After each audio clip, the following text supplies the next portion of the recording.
आज मैं आपको एक ऐसी स्टोरी सुनाने जा रहा हूँ कि जो राजकीय पद पे बहुत कुछ जिन्होंने हासिल किया था, वो गुजरात के भूतपूर्व डेप्यूटी सीएम तक के पद पद पर पहुँचे थे। नितिन भाई पटेल, तो जिनका जन्म 22 जून 1956 को 12 बजे हुआ है। और उनके पूर्व जन्म का मैं आपको वृत्तांत सुनाने जा रहा हूँ। ये शिव जो पार्वती को कहते हैं वो है, चतुर्भुजा मिदे क्षेत्रे, ऐसा लिखा है। शिव जी बोले, हे पार्वती जी, चतुर्भुज नामक क्षेत्र में वेणी से पश्चिम की ओर एक जुलाहा रहता था। ये चतुर्भुज नाम का क्षेत्र हम जांच कर सकते हैं, वहाँ वेणी क्षेत्र भी था। तो उसके पश्चिम भाग में एक जुलाहा रहता था जिसका नाम लक्ष्मण था। तो ये नितिन पटेल अभी नाम है, उनका पूर्व का जो 3 जन्म पहले की बात है, उनका नाम लक्ष्मण था। उस जुलाहे की पत्नी बड़ी बड़ी आँखों वाली थी। वो समय उसके बहुत से पुत्र हुए, उसने बहुत सा धन भी एकत्र किया और वह क्रय विक्रय का कार्य करता था। इसी से उसका व्यय मतलब जीवन चलता था। उसके घर में एक चटक चिड़िया रहती थी। तो वहाँ रहते थे, तो वहाँ एक चिड़िया रहती थी और वहाँ उसके घर में चिड़िया ने अंडे दिए और उनके बच्चे हुए।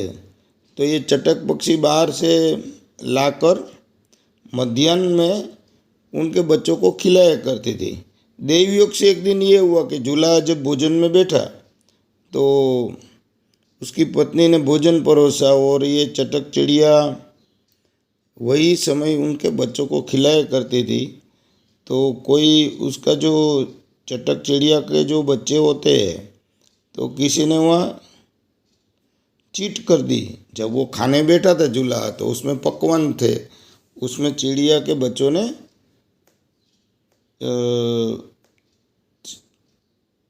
बीट कर दी। तो क्या हुआ, तो दूल्हा को गुस्सा आ गया। उसने सारी चिड़िया और उनके बच्चों को मार दिया। तो बहुत समय जाने के बाद जब जुलाहे की मृत्यु हुई, लेकिन प्रारब्ध से ये हुआ कि गंगा के तट पर पति पत्नी की मृत्यु हुई, तो उन्हें स्वर्ग की प्राप्ति हुई। 70,000 वर्ष तक स्वर्ग को भोगा। पुण्यों के नष्ट हो जाने पर वह स्वर्ग से अलग हुआ। जब पुण्य खत्म होते हैं तो फिर वापिस आना पड़ता है। तब गंगा एवं गंडकी नदी के मध्य क्षेत्र में वह मनुष्य योनि में उत्पन्न हुआ। ये जो लक्ष्मण था वो नरक में गया, फिर मनुष्य योनि में उत्पन्न हुआ, वहाँ भी धन धान्य मिला और पूर्व कर्मानुसार उसकी वही पत्नी उसको मिली, लेकिन उसको बच्चे नहीं होते थे और कन्या भी नहीं हुई। तो मतलब ये उनको दोष रहा और उन्हें कहीं भी सुख नहीं मिलता था, हर दिन दुखी रहते थे।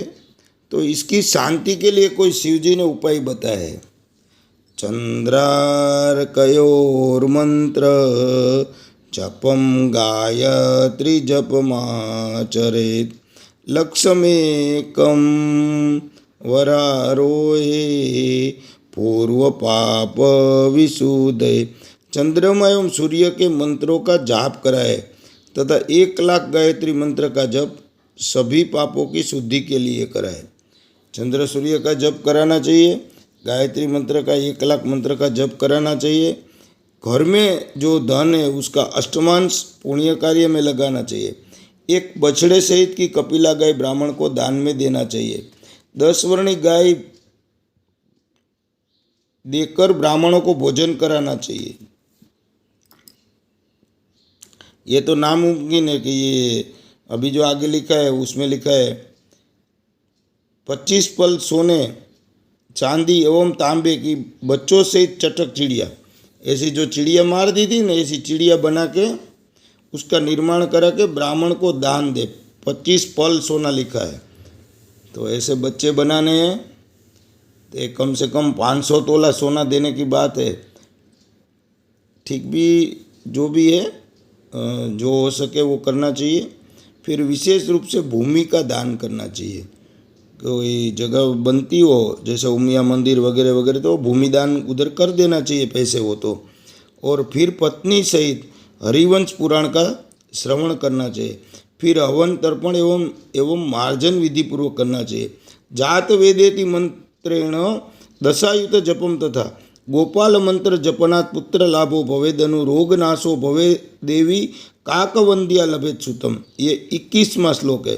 जातवेद जो मंत्र है सूर्य का, और जातवेद मंत्र का 1 लाख जप कराना चाहिए तथा गोपाल मंत्र का जप कराना चाहिए।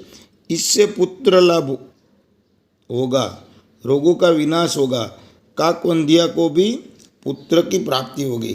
तो ये तो वैसे कोई करके आए तो आगे भी करना चाहिए। तो ये पूर्व जन्म कृतांत है।